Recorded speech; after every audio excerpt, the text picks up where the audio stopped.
Hey everyone, JM here at Disciple Dojo, and I wanted to talk to you a little bit about Logos 10 or Logos 10, depending on which pronunciation you prefer. Either is fine. Last fall at SBL, I was able to connect with some of the people over at Logos, and they offered to let me take a look at the new Logos 10. I was using Logos either 8 or 9, I can't remember. And they said, hey, you want to look at 10 and share your thoughts in a video and let us know what you think? And I said, absolutely. Now, I've already done a review here on the channel about how I use Logos in preaching and teaching and studying. So I'm going to link that in the video description below. Check that out because I'm not going to cover a lot of the features that we go over in that video, and I'm not going to really touch on the app at all. What I wanted to do though was just show you some of the things that I've been playing with on this program that I found helpful since making the upgrade. And before we jump into that, again, this is not a paid endorsement, but Logos did give me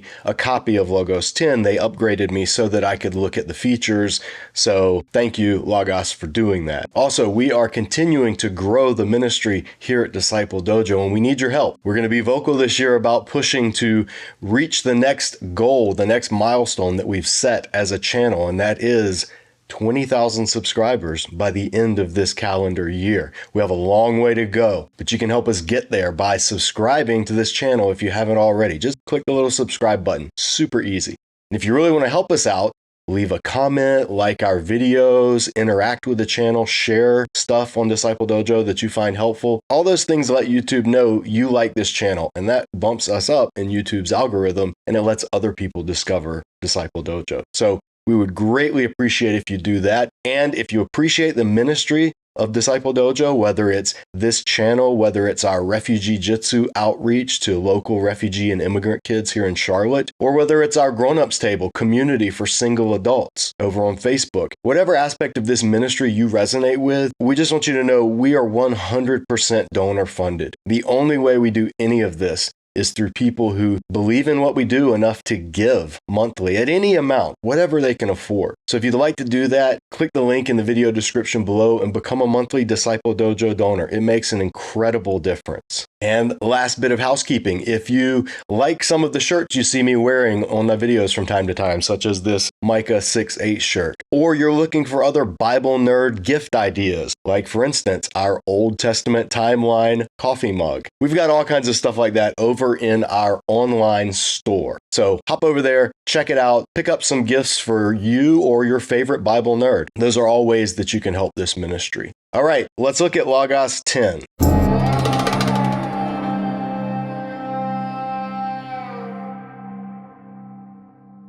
So I have pulled up my Logos that I'm using. Now, a couple of things to note. I'm using it in dark mode. And the reason for that is because if I used it in bright mode and normal mode, my face on these videos would always have this super bright light. But up in the preferences, you can change whether you want to run it in dark or whether you want to run it in light, or whether you want to just let whatever your computer system is set to decide. One of the new things about Logos is where you can put the toolbar. If you're used to Logos in the previous editions, the toolbar was always up here at the top. It looked something like this. So you had all your tools up here at the top of the screen all the way across. But one of the things that Logos has wanted to do is to increase your screen real estate. In other words, they want as much of the screen taken up with the actual tools you're using than with menu items. So the way it comes now is the menu bar is on the left-hand side of the screen. All of this. Now you may say, well, wait, that's really wide. That takes up a lot of space. Haha, this little arrow down here at the bottom, when you click it, boom. Now you have all of this room for all of your resources. You can choose all types of layouts and set them up the way you want. This button right here lets you go in, and these are all the different layouts that I've used in previous studies, and it saves them, and you can save them as your own, or you can use some of these custom layouts. I have my LEB and lexical teaching display when I'm doing teaching videos here on the channel. Then I have one that's just lexicons when I just want to do word study. So you can set these up however you want and however many windows you want in each layout. But for now, I have two panels, basically. I have this panel here, and then I have this panel over here, which in this tab consists of 3 different English translations. At the top of each panel, you have tabs. So you can basically group your resources in different panels on the screen. This is all standard in other editions of Logos, so I don't want to spend a lot of time on it. But just so you know, I've been studying Ecclesiastes lately. I've been translating the book, going through word by word, chapter by chapter. I'm just at the beginning. I've just started. It'll probably take me all summer, maybe on into the fall, to get through the whole book. But right here, I have the Lexham Hebrew Bible, and Lexham is the publisher that is associated with Logos. I think they're all under the banner of Faith Life, or vice versa. I'm not sure exactly the business relationship between Faith Life, Logos, and Lexham, but they're all related. So Logos 10 comes with a lot of Lexham resources, and Lexham resources are fantastic. They are really, really good resources. So for instance, this is the Lexham Hebrew Bible. I have it, you can see as I scroll over words down in the bottom left of your screen, you can see how it will show the word, it'll parse the word, it'll tell you a basic gloss, a basic meaning of the word. You can turn that on or off, but that's really helpful if I need to quickly identify, hey, what tense is this verb in? Oh, it's a participle. Okay, gotcha. So that's kind of for original language stuff. In the next tab on this opening, I have the Lexham Interlinear Septuagint. So this is the Septuagint text, the Greek translation of the Hebrew Bible. And then in this panel, I've turned on the parallel display. I could turn this off. This is the Lexham Interlinear Septuagint. When I turn the parallel on, it puts the Lexham English Septuagint translation right beside it. So I can scroll along in Ecclesiastes and I can see how the Septuagint translates it. Now let me jump over to this window for a minute so you'll see what's going on here. These are 3 English translations that, again, I've used this parallel layout to display. So the main one is the LEB, the Lexham English Bible. LEB is a great translation. It tends towards the more literal, formal equivalent, but it's really good. I check Lexham English Bible constantly when I'm doing my own translation work to see how they handled a particular passage. It really is a good translation. To my knowledge, it's only available digitally, either in Logos. I think it's available on YouVersion. It's a good translation. It's worth knowing about. So I have my LEB, and then in parallel, these columns, so if I turned them off, this is just the Lexham English Bible. But I've also turned on in parallel the JPS here in the middle, and then on the right is the NRSV. So I've got these 3 English translations, and I can scroll along with my Septuagint or Lexham Hebrew Bible. Now, while I'm doing biblical studies, sometimes I want to see commentaries as I go. So these all are different resources that I have in this window that I've opened up. And I'm going to just pop on the IVP Bible Background Commentary for the Old Testament. And if you hover over this tab, it'll show you what resource you're looking at. So I have this linked right here. If I click this, one, I can change the size of the text. That makes it easier. When I'm teaching on screen, by the way, I'll usually have this cranked all the way up so you guys can see on screen a lot easier. But when I'm sitting here with a large monitor, I like to see a lot of the text at once, kind of like if I were reading a book and able to look and scan the whole page. But right here, I can link all of the different tabs or windows throughout Logos. So I've got this linked, this link set A, to my Lexham Hebrew Bible. Look over here, see? Link set A. What that means is these scroll together. So when I'm scrolling through the Hebrew Bible, scrolling along, reading along, if you notice on the right, the Bible Background Commentary is scrolling along with it. See, now I'm in chapter 2 of Ecclesiastes. Now, chapter 2, verse 5, it's giving background commentary. And you can do this with any of the texts in Logos that are keyed to the different verses in the Bible. And I do them regularly. You're looking at my setup, at least for this study of Ecclesiastes. I also have included some Ecclesiastes commentaries that I have in my library. Now, Logos, depending on what library you buy, depending on what base package you get, that will determine what resources you have. But the beauty of Logos is you can add books a la carte. So what I honestly recommend doing is looking at whatever base package you can afford in terms of which one has the tools that you want to use, not the resources, but the tools, the things that we'll look at in a second. Get that, and then just add whatever resources you want as you go. For instance, this is the New Dictionary of Biblical Theology. So I have this open to the entry on Ecclesiastes so that as I'm reading through and studying Ecclesiastes, I can hop over real quick and find something in the New Dictionary of Biblical Theology. Same thing with Word Biblical Commentary. I've got Word Biblical Commentary open to Ecclesiastes, and as I'm reading along in the text, this is the introduction to the book because that's what I'm working through now, but I could easily pop open the table of contents window here, find a specific verse or passage in Ecclesiastes that I'm looking at, close this back out, and now I'm at the part of the commentary dealing with the passage that I'm studying. And there are a number of other commentaries available that I have in my library, and people who have larger libraries who have invested more, they have many, many more. But these are just some of the ones I'm using. This is basic stuff that everybody that's used Logos forever knows about. But a lot of people out there don't use Logos.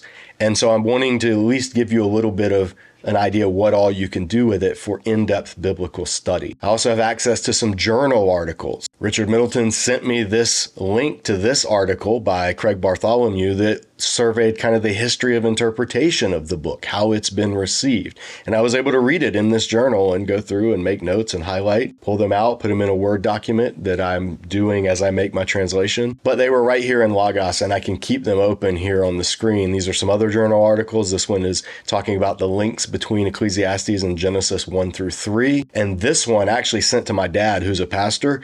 This is one of the best articles I've ever read on a ministry perspective that Ecclesiastes gives. It's called Pastoral Pensées, and it's by Eric Ortland. I recommend this article. Track this down online. Find a copy, a PDF, something if you can. This is a great article, especially if you are in ministry. So this is the setup that I've been working with as I'm kind of playing around and getting used to using Logos 10. Now let's talk about some of the features in Logos 10 that are pretty cool. One is the concordance tool, and you can find these right over here on the side, and you can put here, like you can actually drop icons of the ones you use the most, or you can find a list of all of them right here in this tool selection menu. And so you can scroll down and find what you're looking for. The concordance tool, that's what I have open here. The concordance tool basically makes any book in your Logos library into a concordance. Don't sleep on that. That's really important.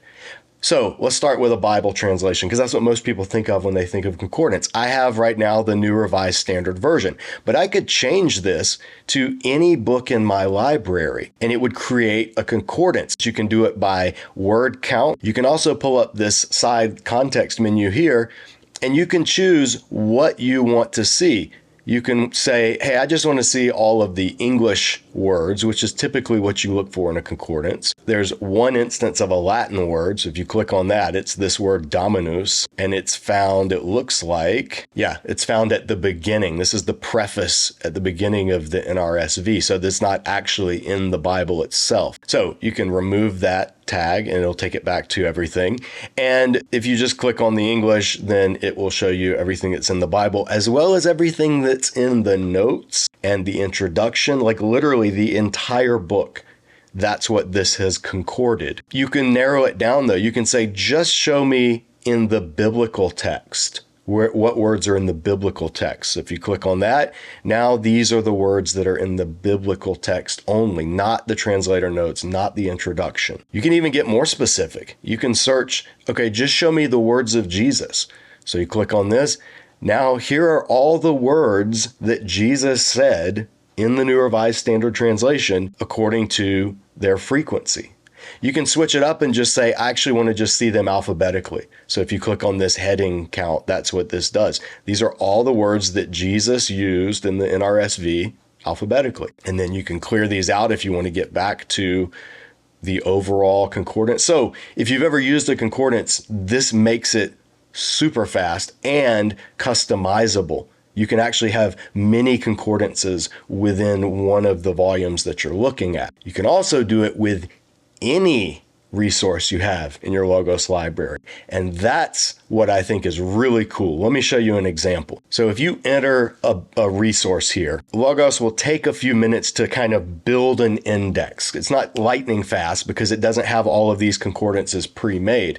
It does take a couple of seconds depending on the size of that resource. If I wanted to look at the journals of John Wesley, well, I have that in my resource. So I can type in Wesley and it pulls up, these are all of the titles. And right here, the works of John Wesley journals. And actually, let's do this with his sermons because that's more interesting. I can pull up the works of John Wesley, his sermons, and you can see it's here in my library. So I click on Words of John Wesley, and I've already done this once before, so that's why it's already built. If this were a new resource I were making a concordance for, you'd see a little status bar. It would take a few seconds to build it. But here are all of the words in all of the sermons of John Wesley. Here's how this would be practical. I am a lifelong Methodist in the Wesleyan evangelical tradition, and up until recently, I was a United Methodist. But the United Methodist Church right now is going through a very long, drawn out, and long overdue separation because there are people who are Methodists and the only thing they are united in is the title Methodist. Well, one of the issues that divides the United Methodist Church, and we're in the process of that happening right now, is the issue of sexual ethics. And there are United Methodist churches that are affirming of revising the sexual ethic to not be limited to faithfulness in heterosexual marriage or celibacy and singleness. And then there are those who want to hold to that traditional Christian view that no, sexuality is only to be physically expressed within the confines of marriage. That is one of the issues that the Methodist Church has come to loggerheads over because it reveals a deeper underlying theological and exegetical foundational approach to Scripture and to sin and to anthropology and to inspiration. So it's a bunch of stuff, but the issue that's kind of brought it to a head is human sexuality because that's a very current cultural lightning rod issue. So frequently you will hear people try to, in the Methodist debate, they'll try to enlist John Wesley on their side. And they'll say things like, John Wesley never talked about same-sex relationships. And we as Methodists want to err on the side of love because Wesley was all about love. And you could go through and you could see just how much Wesley talked about love by scrolling down to loving. And look, 2,159 times in his sermon, he talks about love. So the idea would be that's what we need to focus on. Those on the other side would say, actually, Wesley was at home in the culture of his day and their view on sexual ethics, and he didn't mention same-sex ethics very often because it wasn't an issue back in 18th century England. So if you want to know what is John Wesley's view on same-sex ethics, you would probably need to look up an antiquated and by modern standards somewhat offensive term, which would have been what he would use if he were to talk about same-sex sexual relationships. And that would be the word sodomite. That's the old antiquated word for homosexuality. In the sermons of John Wesley, let's scroll down. And when we come down to Sodom and sodomites, there is one reference. So he did mention it, not nearly as much as he mentioned love. Everybody agrees on that. But he did mention so. We would click on this example and click on the word, and it takes us to Sermon 38. I'm going to pull this over, make it a little bigger. I'll make the text bigger so we can see on screen a little bit easier. And right here in the 11th paragraph of this sermon, that's where the word's mentioned, sodomites. So we would say, all right, what is this sermon about? And you could scroll to the top. This is Sermon 8, a caution against bigotry. Very interesting. And his text is Mark 9, 38, 39. Because I have it on dark mode, it's kind of hard to read this actual text here. But in this sermon against bigotry, we find this paragraph. And listen to Wesley's polemic, because it's going to be cringy at first, but look what he's doing. He's talking about what spirit it is that dwells and works in the children of disobedience. Verse 11, these monsters might almost make us overlook the works of the devil that are wrought in our own country. So he's talking about you consider other people children of disobedience, but let's look at the evils that are in our own country. But alas, we cannot open our eyes even here without seeing them on every side. Is it a small proof of his power that common swearers, so that's Wesley where he starts the list is with common swearing, common swearers, drunkards, whoremongers, people who go and visit prostitutes, adulterers, thieves, robbers, sodomites, murderers are still found in every part of our land? How triumphant does the prince of this world reign in all these children of disobedience? So Wesley, when talking about children of disobedience, these were the examples that he used. And notice that he didn't jump right to sodomites. He started with common swearers and drunkards. And then, so that people don't think that he's only talking about these big sins. Look, he goes on. He less openly, but no less effectually works in disassemblers, talebearers, liars, slanderers, in oppressors and extortioners, in the perjured, the seller of his friend, his honor, his conscience, his country. And yet these may talk of religion or conscience still, of honor, virtue, and public spirit. But they can no more deceive Satan than they can God. He likewise knows those that are his, and a great multitude they are out of every nation and people of whom he has full possession at this day. So what you see is in this sermon that Wesley preached, this sermon against bigotry, what Wesley was doing was exactly what the gospel does. And Wesley did not limit sin to the big ones. And he didn't limit sin to sexual sin. He didn't even make sexual sin more of a sin than some of the others. In other words, Wesley was an equal opportunity offender when it came to calling out sin. But where this would bear on United Methodists and those who were formerly United Methodists during this church split is a recognition that Wesley did consider sodomites, which was the general term for people who engaged in same-sex sex in 18th century England. He did consider that one of the works of the devil. But he didn't consider it any more a work of the devil than all of these other sins. And if you know anything about John Wesley and his work and his ministry, none of this is surprising. We've known all along what his views on sin were, including sexual sin. And so that's what's going on, at least in United Methodism. But this is not a video about the United Methodist current split. This is a video about how Logos 10 gives a resource, and in this case, the concordance resource, that lets you search any work in your library and see what did this author say about this word,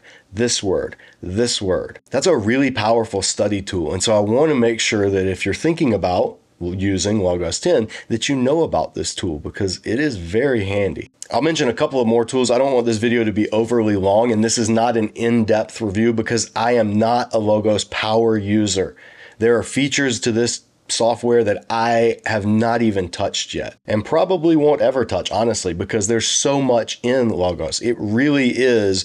It's not like an app like YouVersion or some of the other free apps out there where you can just read the Bible. It is a Bible study at the highest level software system that you can scale to whatever your needs are based on what resources you buy. But a couple of resources that are available in Logos 10, there's a Canvas resource. And every time you open a resource, it'll put a little window here at the bottom. I should say the first 3 times you open it, that'll tell you what this resource is. And the cool thing, I'll show you, you can click on a video, it'll open up your internet browser, and it'll take you to the video on Logos website about that particular tool. So you click on this, and this is going to tell you how to use Canvas. The Canvas tool in Logos allows you to visually interact. So Canvas is basically like a graphics section where you can kind of build your own graphic presentation, whether you're making a handout, whether you're creating a PowerPoint or an overhead. You can choose the paper size. So this is right now 8.5 by 11 if I were going to make handouts. I can insert a passage. So I choose my Bible translation. We're going to stick with Lexham English, and I can choose the reference. I'm in Ecclesiastes. So Ecclesiastes. And let's do the famous "there's a time for everything" passage. So I click on that. That's chapter 3, verses 1 through 8. Add to Canvas. And now, look, it is added, nicely formatted, the Lexham English Bible, Ecclesiastes chapter 3, verses 1 through 8. I can make it wider. So if I want people to see how the poetry, I want single column, for instance, in this handout. I can move it around, set the margins how I want. And again, this is on standard paper size. So I would literally be making a handout to give in a class or a lecture or sermon notes. If I don't want something, I can delete it. I can make the text in a box, resize it. And so now let's say I want it to stand out from the paper a little bit. I can do a shade of gray, maybe do green. Disciple Dojo, green is our color that we use around here, so we'll do that. You can also make it a gradient if you wanted to get really fancy. So you can also add things like highlights or circles. If I don't like that circle, say delete that. Let's use this text box highlight. So I can just highlight under heaven. And there are other things you can do. You can get as nerdy with this as you want. You can X stuff out. You can show, oh, this relates to this using these arrows. And then when you're done, you can give it a name and you can save it and you have it in your library to pull up or to print out, to email to somebody, to share online. Just use the little share button. Now, there are probably better high-end graphic tools out there. Like if you already use Photoshop or Illustrator or something, you already use PowerPoint regularly, you've got your own system.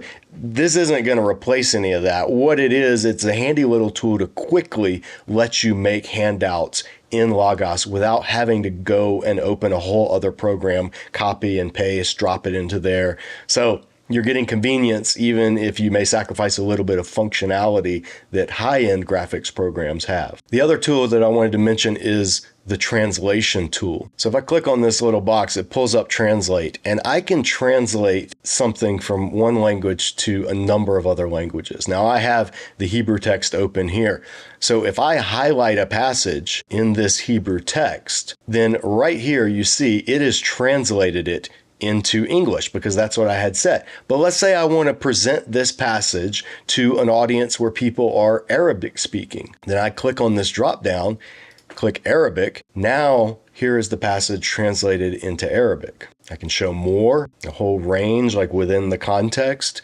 And you can do that with all of these languages, like Icelandic. Here's the passage translated into Icelandic. And you can do that with any resource in your library. So let's open up the Lexham Bible Dictionary. If there was something in the Lexham Bible Dictionary, let's say this summary of the book of Ecclesiastes. So I could highlight this summary, open up the translate window.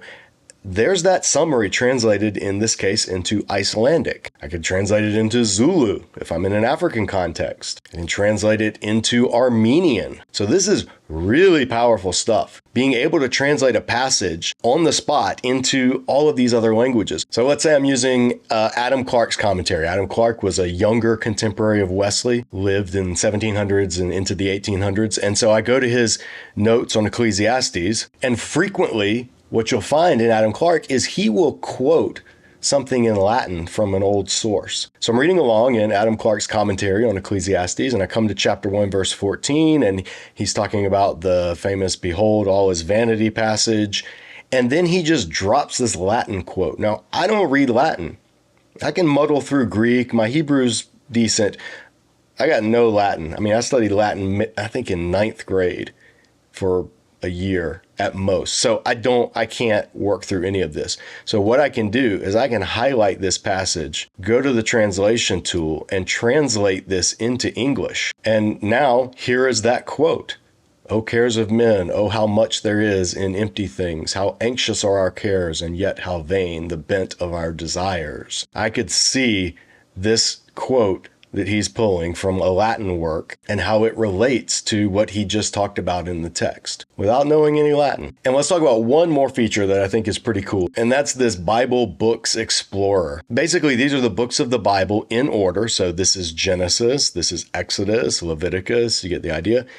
And it tells you what type of material comprises that book. So narrative, blue and dark blue is narrative. Well, that's most of Genesis. Procedural or behavioral is green and yellow. That's most of Leviticus. Expository, teaching type material. Well, when you scroll down, that's pretty much all of Job, literally all of Proverbs, and it even has the apocryphal books included. So 4th Maccabees is about half versus half narrative, whereas 1st Maccabees is all narrative. And there's even a pseudepigraphical book, Enoch, down here, all narrative. You can also go by the order of the Hebrew Bible. You can rank the books by words. So in terms of the number of words, Jeremiah is the longest book. And then comes Genesis, Ezekiel, Psalms. But in terms of the number of chapters of the books of the Bible, Psalms has the most chapters. Next to that is Isaiah, then Jeremiah. And you can look at verses, the number of verses. This little pull-out menu up here, you can narrow down. So I could say, okay, I just want to look at New Testament books. I click that,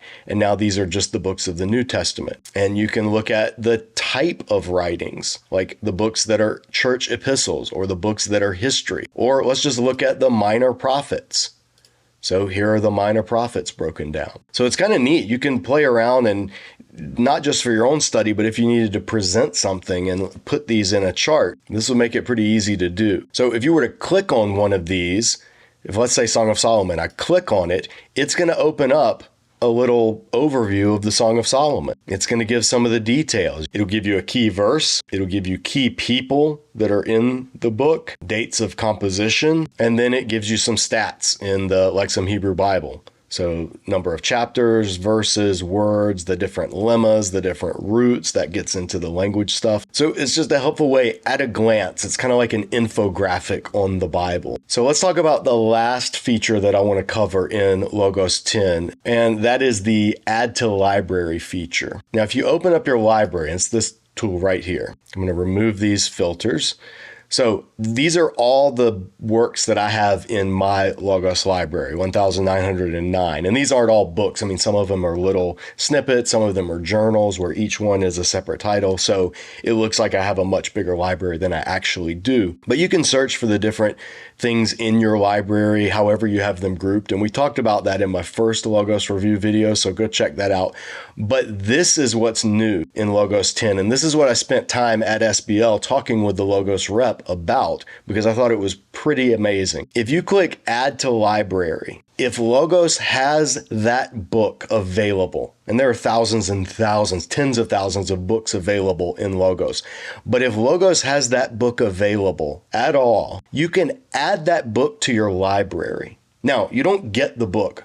There's nothing free. You'd have to buy the book to be able to actually read and use all of its contents. But what adding a book to your library does, and I said tens of thousands, there are actually 180,942 books available in Logos. So I'm studying Ecclesiastes. Let's say that I am looking for resources on Ecclesiastes that I want to be able to use in Logos. Well, I could come down to type in Ecclesiastes and Tremper Longman's Ecclesiastes commentary in the NICOT series.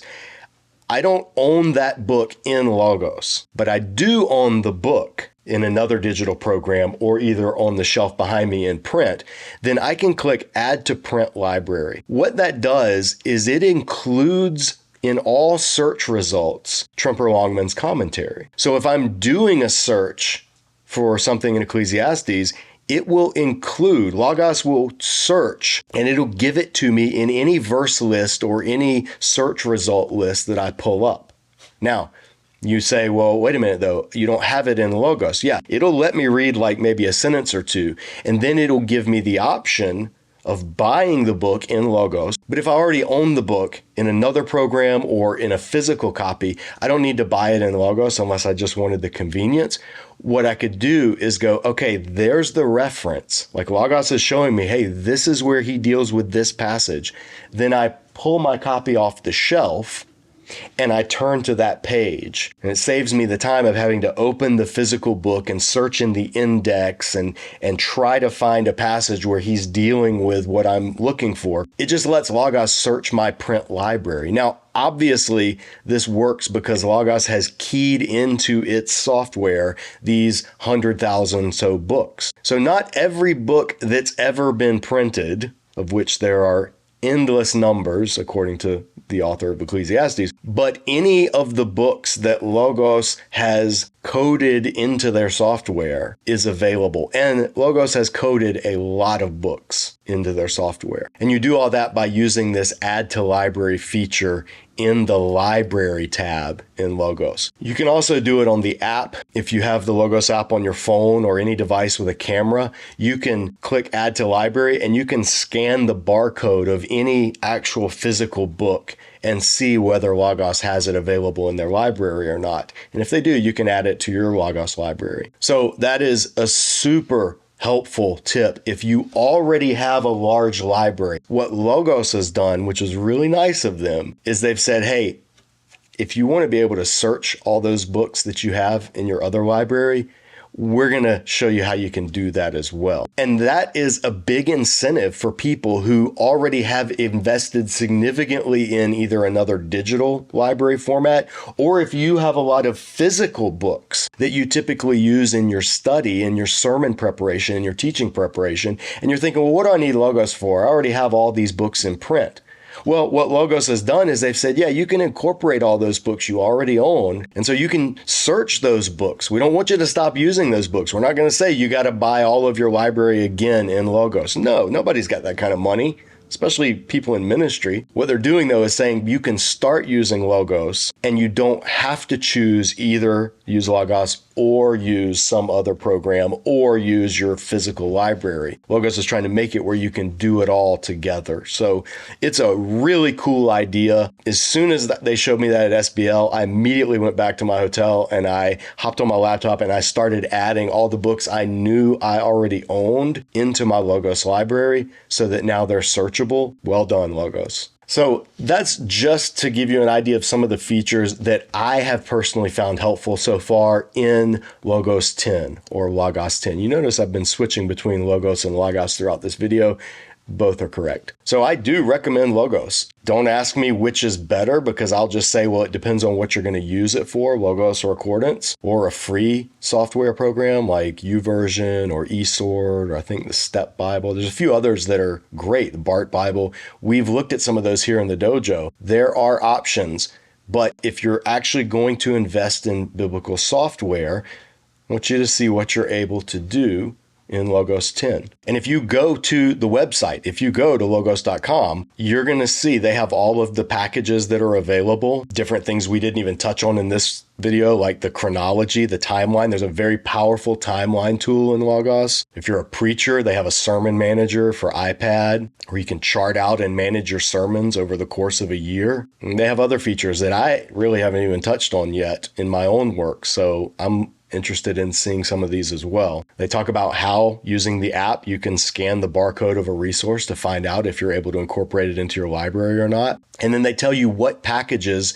what features are available in. So for instance, this concordance tool that we looked at, it's available in any of the packages that are bronze or above. And so on the website, you can compare those packages if you're a first-time user or if you're upgrading from an older version of Logos. The price is obviously going to be different because you already own a lot of the resources if you have a library that you're just upgrading, so they don't charge you for the whole thing all over again. But if you're brand new, you click on compare the base packages, and here they are starting at the very beginning, the starter package, bronze, silver, gold, platinum, diamond, portfolio, and then the collector's edition. That's like everything, and it's like $9,000. So this would be for somebody who's serious about their library. And when you scroll down, it tells you what's included in the different packages. So the very, very beginning, when Fundamentals has 180 resources, Bronze has 300 resources, Gold has 850 resources,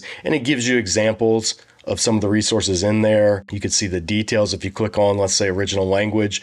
These are some of the things that is included in that particular package, and it would vary based on which of the packages you're using. So I have gold. I do not have the platinum package, so I don't know what all is included in platinum and up, but what I have access to is everything in gold. So you can hop on their website. You can see if this is something that you're interested in. I can have my iPad in a coffee shop and have like 10 of these shelves worth in terms of commentaries and resources available right there. Now, I know there are the people that, I just like holding a book. Yeah, I like holding a book too, but I don't like carrying 30 books. And that's where having a digital library is helpful. So it's not a zero-sum game. You don't have to be, I'm digital, I'm print. Use them both. They're all great resources. Just use them for different things. I like books. I like highlighting. I probably should invest in the Sharpie highlighter company, given how many I've bought over the years. But there is a place for digital study, especially if you preach, teach, write, study, present things having to do with biblical studies. I can't think of a good reason not to be incorporating digital study into that workflow. So that's all for this review. If you enjoyed it, let me know in the comments below. If you've got some resources that you especially love about your Logos library, or some features that I didn't cover that you think are very helpful in Logos 10, I would love to hear those. And I know other Dojo viewers would as well. So drop them in the comments. As always, thank you for watching, and we'll see you back here next time at Disciple Dojo.